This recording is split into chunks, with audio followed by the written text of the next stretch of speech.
Strangers by Taichi Yamada. Translated by Wayne Lammers. Chapter 6. The next 2 days I spent working on my proposal. On the third day, I set out for Asakusa. The time was shortly after noon.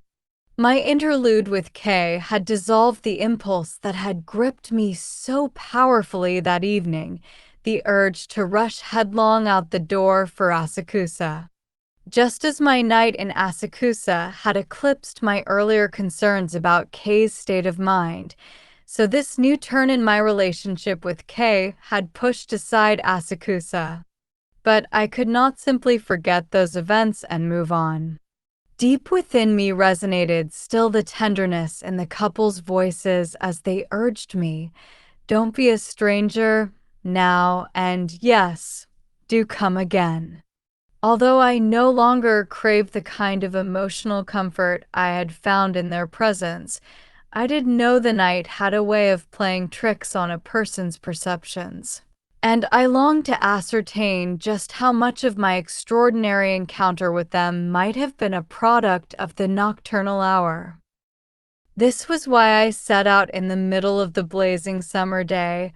I needed to look reality in the eye under the all-illuminating light of the sun. To a degree, too, my timing was motivated by a measure of fear, the fear of meeting that couple another time under the veil of darkness. After all, the likeness they bore to the mother and father I'd carried in my mind's eye for the past 36 years was truly beyond belief. Of course, images engraved in memory at the age of 12 could not, by themselves, provide a reliable impression of their every feature. And yet, somehow, the amazing sense of tranquility that enfolded me while I was with them had all but convinced me that they were indeed my parents. Among the fondest memories from my childhood was that of coming home from a long, hard-marching school excursion, throwing down the school bag my mother had made for me out of an old Imperial Army haversack, casting off my shirt and pants and socks, flopping down on the tatami in my underwear, and, utterly free of the need to keep up appearances or my guard, drifting drowsily off to sleep as my mother went about her preparations for dinner in the kitchen. Something closely akin to the wonderful sense of security I'd felt at such times as a child had descended on me that night in Asakusa. I could recall no such moments in all the years since my parents had died. Of course, at one time I had enjoyed many hours of relaxation and refuge from worldly cares with my former wife, but the sense of complete security I had experienced as a child was something else. Perhaps a certain stiffness on my part, from feeling that a man should not presume too much upon a woman's solicitude, had frustrated my wife's protective impulses. I believed that a woman's maternal instincts were meant to be exercised solely upon her children, and that for a man to seek such qualities from his wife was to twist the relationship between them into something it ought not be. Over the years, I had often heard people say things like, "He can't do anything for himself. I have to do everything for him," or "I won her over by appealing to the mother in her." But as for myself, I found it impossible to fall wholeheartedly into my wife's maternal embrace and let her dote on me. As I see it now, the perpetual stress I had been under since the age of 12 had rendered me woefully inept at accepting the goodwill of others. Those who go through healthy childhoods learn that exhibiting a suitable degree of dependence is how one gains others' love. But an unfortunate adolescence had deprived me of this secret, and the deficiency had gradually placed a chill on my relationship with my wife. I could tell that my wife found the lack of warmth in our relationship increasingly difficult to bear. Yet, she refused to broach the subject of divorce, and I ultimately realized I had to be the one to break the ice. This, at any rate, was the position I took during the proceedings. For her part, my wife continued throughout to insist that she had never stopped loving me, though now, it seemed, she had already fallen into bed with Mamiya. Well, that was fine. That was all very well and good.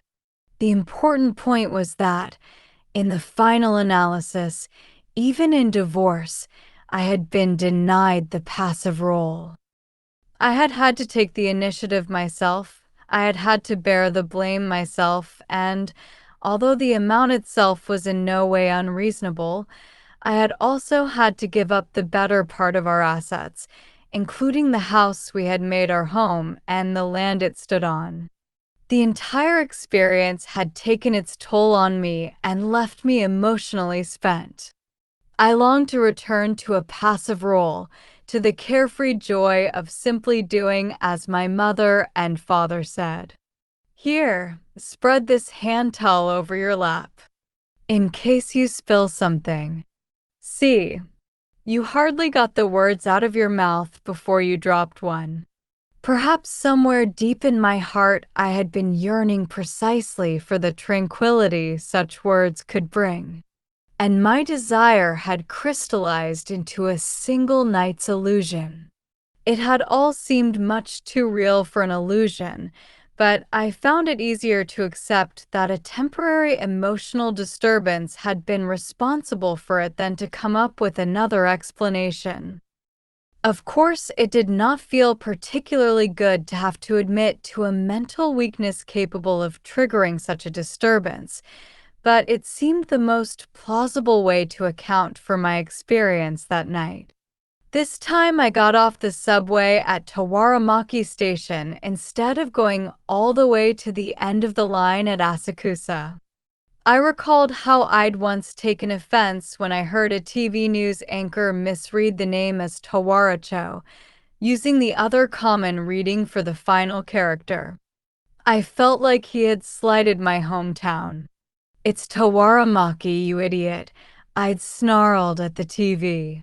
Even though I hardly ever came back to visit anymore, a measure of loyalty still lingered in my veins.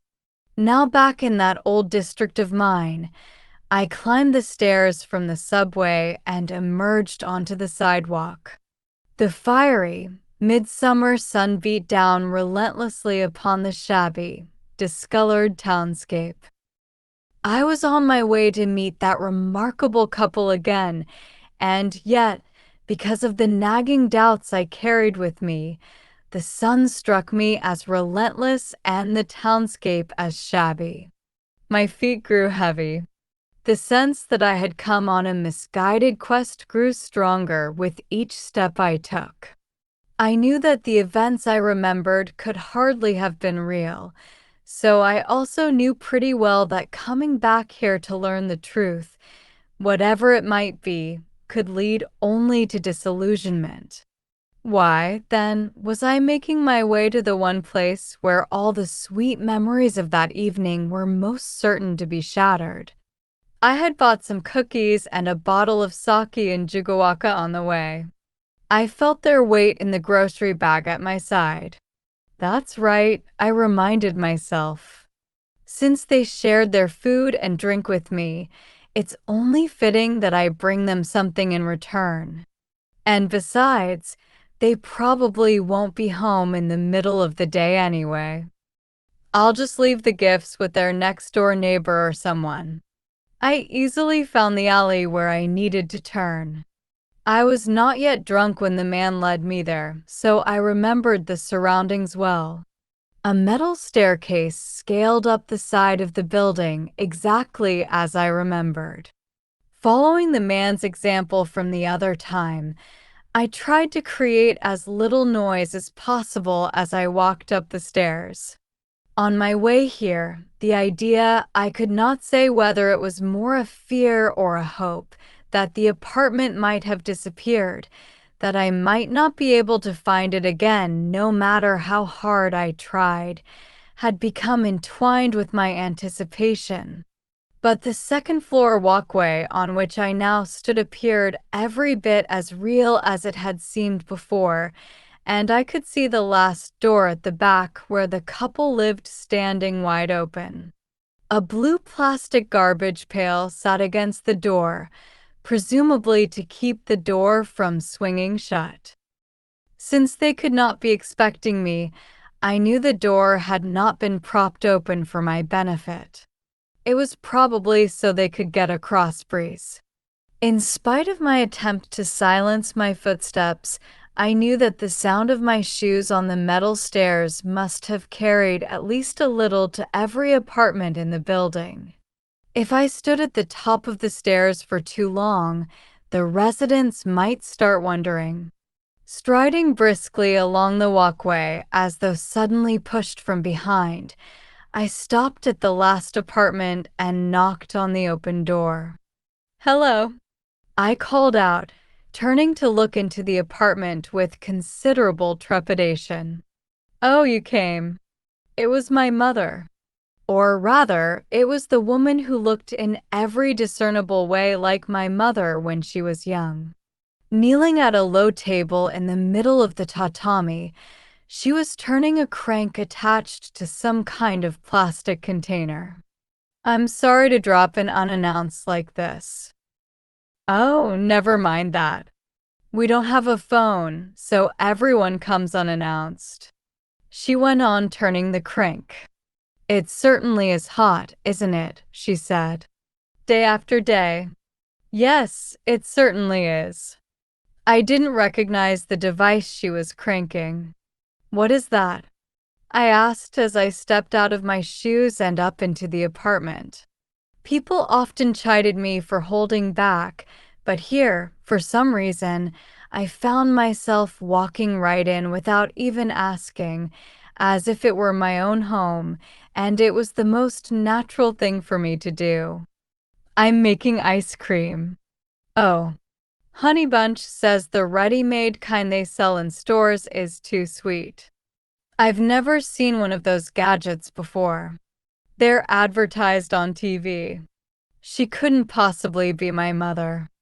Ice cream makers like hers didn't exist in 1950 or 1951. There could be no question that this woman belonged to the present. "Take off your pants and make yourself comfortable," she said. "Excuse me." I was startled by her suggestion. "You don't want your pants to get wrinkled." "Oh, that's quite all right."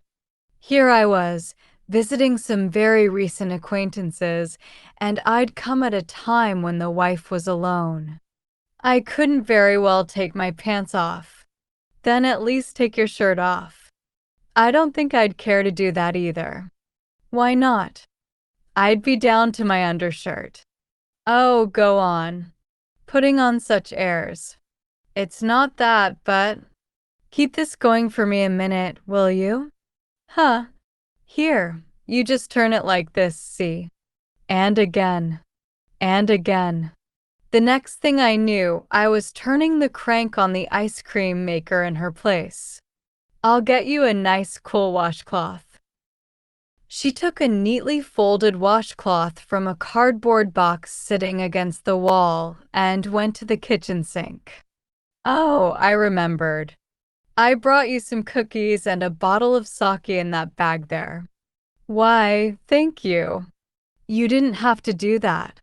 "Yes, I know, but I ate and drank an awful lot the other night, so—" "We had a merry old time, didn't we?" "We sure did. So, where's Dad?" The words slid naturally off my tongue. Referring to a married man without children as Dad seemed a little bit odd, but the woman didn't bat an eye. "He's on the early shift today. He gets off around 7, so I suppose he'll be back around 8. "Home at 8 on the early shift?" That's what happens when you work at a place that stays open until 2 in the morning. As she said this, She came at my face with the washcloth she had dampened. I instinctively pulled away. "Sit still," she commanded, as if scolding a child. I let her wipe my face as I continued turning the crank. She wiped around my neck as well.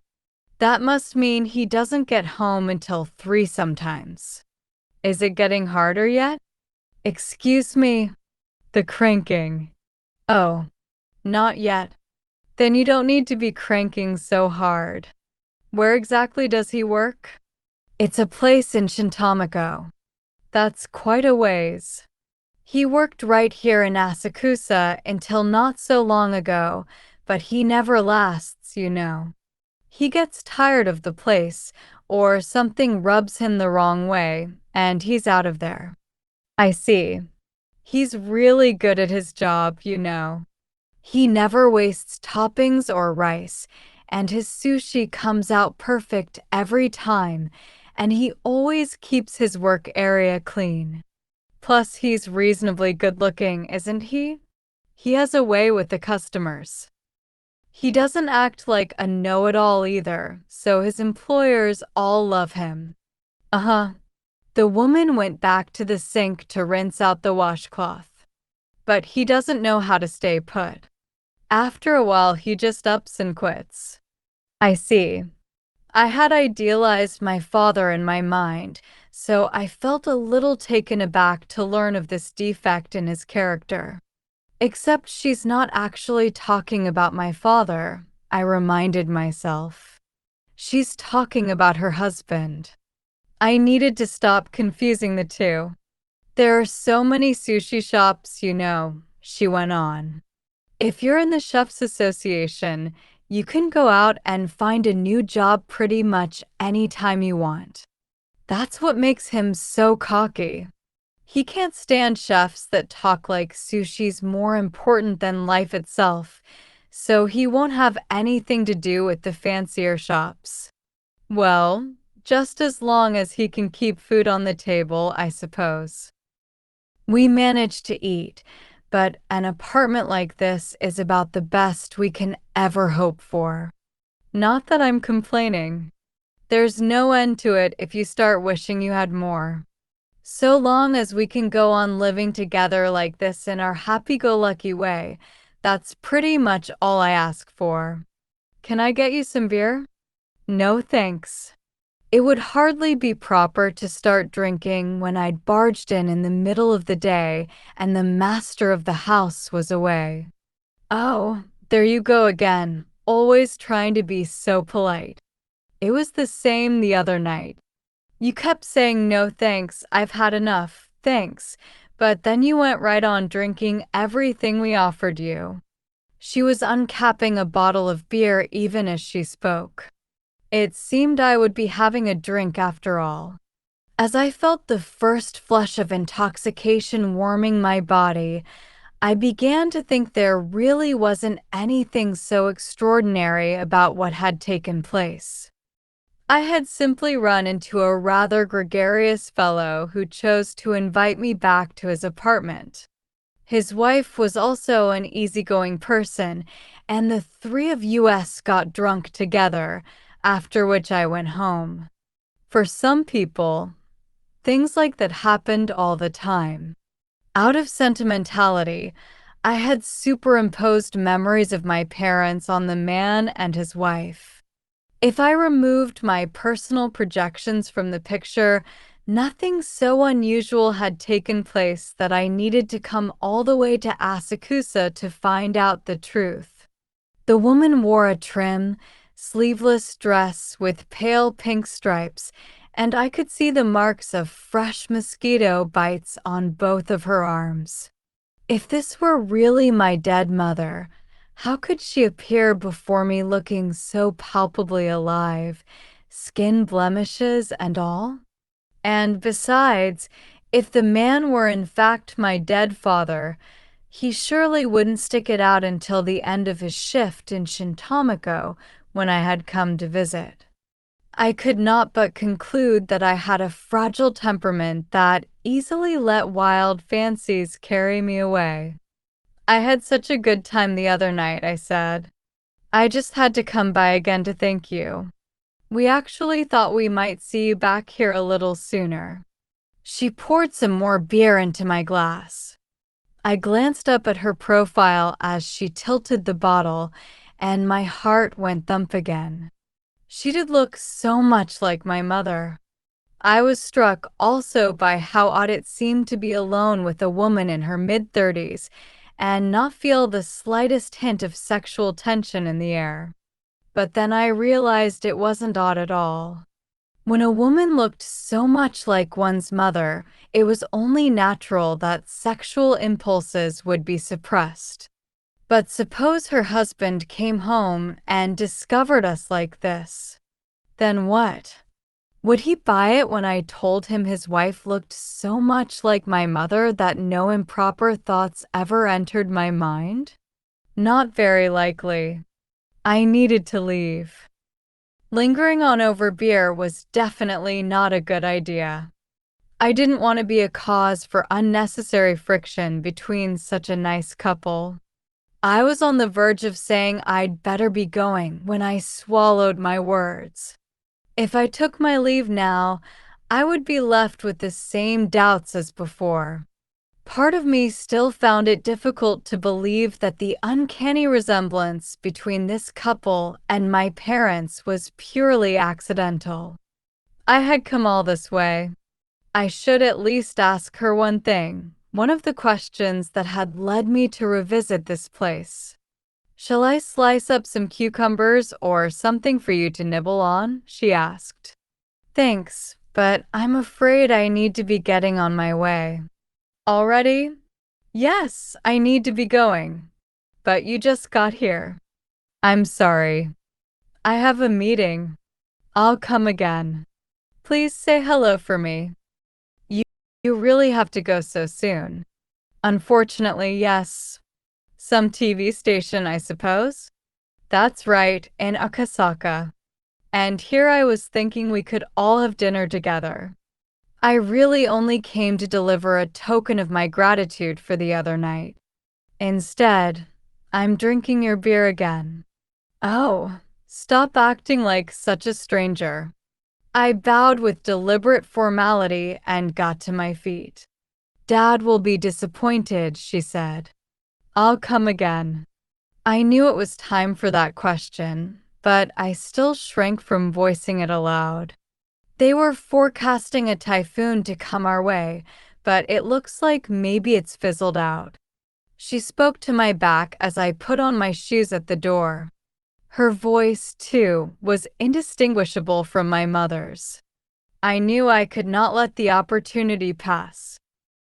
"You may think this is a strange thing for me to ask after all this time, but—" "What?" "I don't know your name. I mean, since you don't display a nameplate by your door." "My word. What are you talking about?" "It's Harada, of course." The woman spoke my surname without a trace of self-consciousness, then burst out laughing. "This heat must have really gotten to your head. What child asks his own parents their name?" For a fraction of a second, I felt helpless under the massive sledgehammer that was poised to come crashing down on my skull. Then the sledgehammer dealt me its blow. "I guess you're right." "Ha ha. It must be the heat." I managed to recover my breath just enough to force the words out. I could not turn to face her. "See you then," I said, bowing. "We'll be expecting you." "Uh-huh. Take care now. Goodbye." I tried with all my might to maintain a normal gait as I moved away from the door, but the wave of terror was swelling up rapidly. As I started down the metal staircase, my feet gathered speed with each step, and by the time I came out of the alley onto the shopping street, I had broken into a full run. Every organ in my body seemed to erupt in a frenzy of horror. "God. Oh, God." I cried silently.